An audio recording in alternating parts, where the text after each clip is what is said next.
atsiras pirmas nuskratas mano YouTube channelį, pirmas galingas rimtai modas, tai yra X-Tube antras, ir šiandien jį apžiūrėsime, ką jis su jumis galvoja, judam prie pavyzdžio.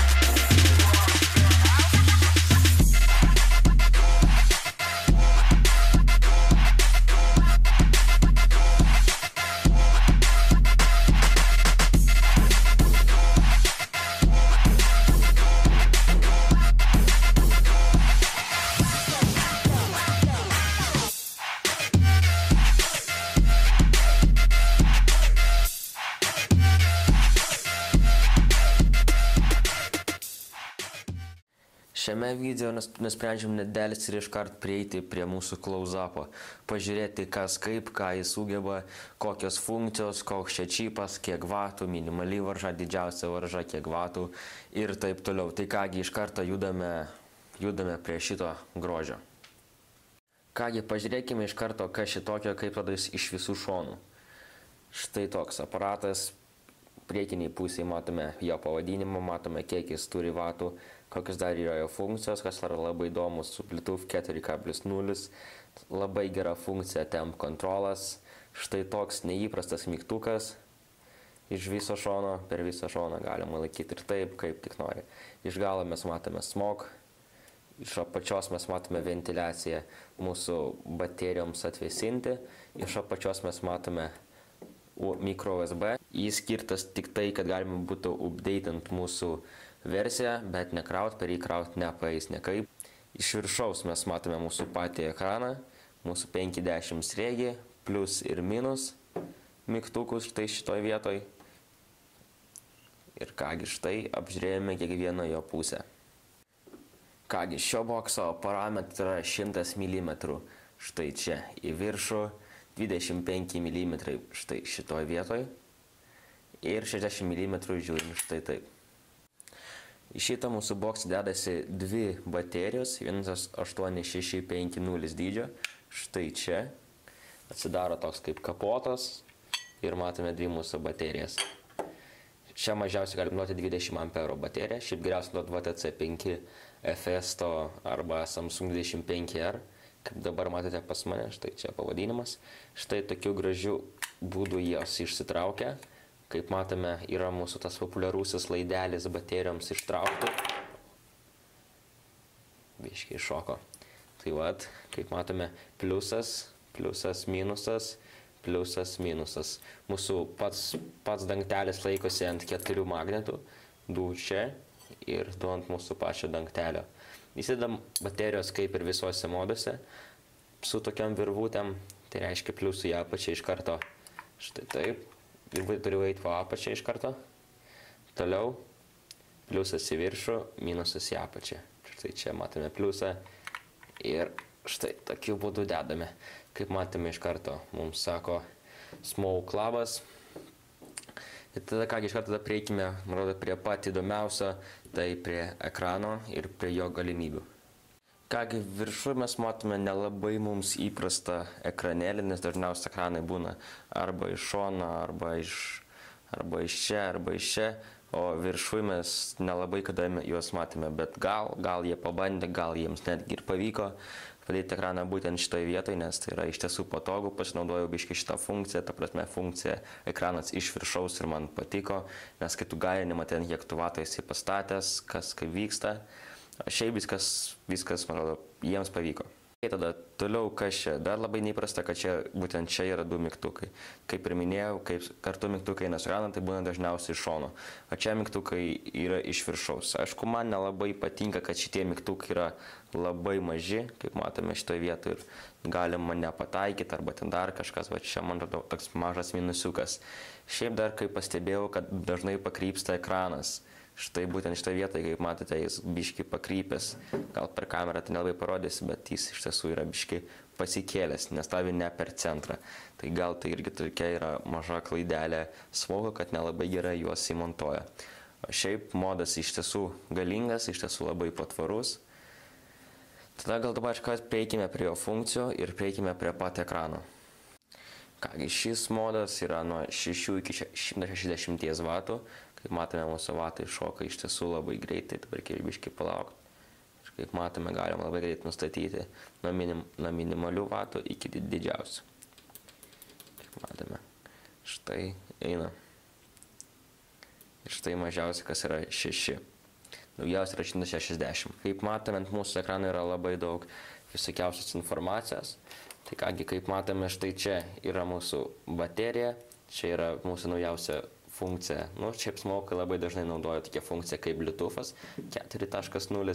Čia yra vatai, nes šiuo metu garinu ant vatų, čia yra norm, čia yra toks modas, apie aš pakalbėsiu biškį vėliau. Iškart po apačia mes matome, kiek mes turime ohmų ant mūsų skaitiklio ir čia iš šono yra voltai.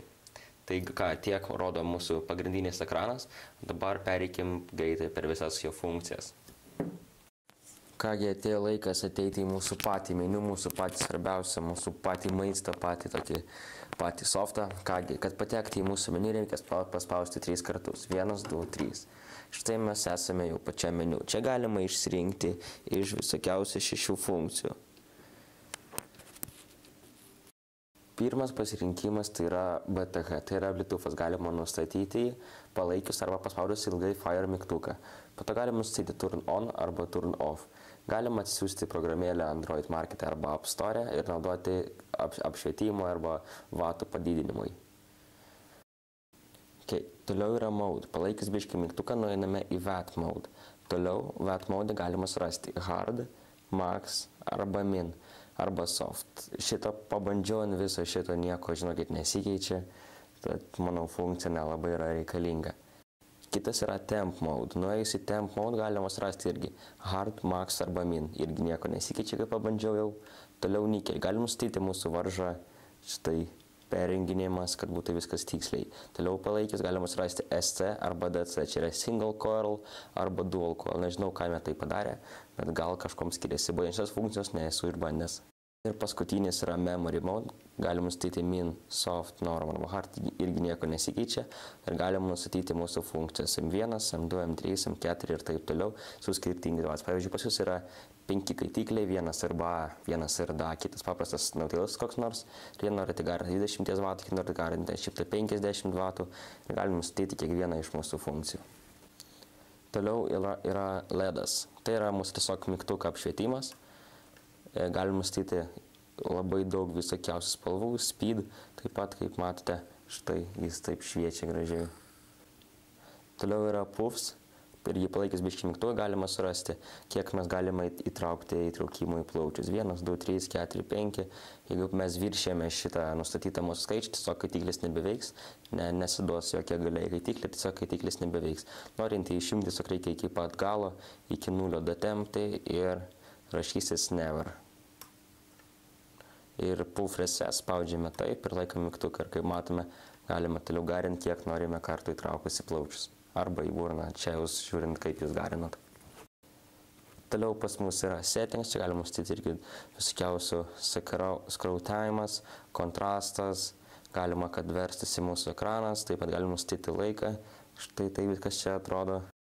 Ir paskutinis tai yra power. Irgi palaikant mygtuką arba tiesiog biškį palaukus galima padaryti off arba on. Jeigu mes paspaudžiame on ir šiuo metu nieko nedarysiu, biškį palaikome, kaip matome, mūsų modas įsijungia, rašomas smoke ir goodbye. Ir mūsų modas nebeveikia. Dabar pakalbėsiu biškį apie parametrus. Tai modas yra nuo 6 iki 160 vatų. Temperatūroje galima nuo 100 laipsniai iki 315 laipsnių Celsijaus įnaudoti arba nuo 200 Fahrenheitų iki 600 Fahrenheitų. Nuo 0,06 ohmų iki 3 ohmų temperatūros kontroliavimo mode ir nuo 0,1 ohmo iki 3 ohmų vatų mode. Taip pat čia, kaip jau matėte, įeina 2 baterijos 18650, štai čia. Dar pakalbėjus apie būtent štai šitą, ką tai reiškia 4.0 Bluetooth'as. Programėlė vadinasi BEC, galima atsisiųsti, kaip jau minėjau anksčiau, iš App Store arba Android Market'ą. Ir patys ir bandysite, kaip įveikia, kaip kas. Manau, funkcija tikrai labai įdomi. Ir smokas kažkaip bando pritraukti dėmesį link savęs, teikdamas štai tokius galimus energijų prikolus. Čia dar jums vieną dalyką pasakyti, kad šis būtent modas labai gerai tinka su Smoke TFV4, štai šituo kaitikliu. ieškodamas netgi visokiausių fotkių Google Images, radau, kad daugiausiai žmonės naudoja TFV4. Aišku, TFV4 jau dariau jam reviewą, jis man labai patinka vien dėl jo dydžio, būtų biškai mažesnis, būtų labai gerai, bet jau našant internete taip pat suradau, kad jau yra ir mažesnės versijos TFV mini juodos spalvos, tai kad jį galima atsisiųsti ir kągi manau, tiek mes pakalbėjome apie šitą didelį grožį, apie šitą galingą aparatą. Ir manau, dabar ateikime prie mano veido ir atsisveikinsim ir viską apibendrinsim. Tai kągi tiek aš jums šiandien norėjau pasakyti būtent apie šitą modą. Jis irgi turi ir pliusų ir minusų. Manau, pliusas būtų tai, kad jis yra iš tiesų galingas, iš tiesų patogus, taip pat kaip ir mygtukas per visą šoną. Tai gerai kompanija padarė, gal kažkas tokio naujo, naujieną. Taip pat matau čia keletą minusų, kad jo dydis yra labai didelis, mygtukai kažkaip nelabai tokioj pozicijoj. Ekranas gan neblogas, bet aišku būna, kad pajuda iš vietos. Manau, kad didžiausias minusas šitų, kad labai būtent šitas baterijos dangtelis būtų labai lengvai čia laksto ir gali būti, kad iškris. O šiaip, žinokit, naudojimuose netrukdo. Tai kągi tiek apie mūsų Smog X Cube 2. Tikiuosi jums šitas video patiko, taip pat laukite toliau Snow Wolfą 200 W, kurį padarysiu labai greitų metų. Kągi su jumis buvo Go for Vape. Prisiminkit, broliai vaperiai, kad vapingas yra kaip vitaminai, nereikia per daug, bet tai sveika. Kągi, iki.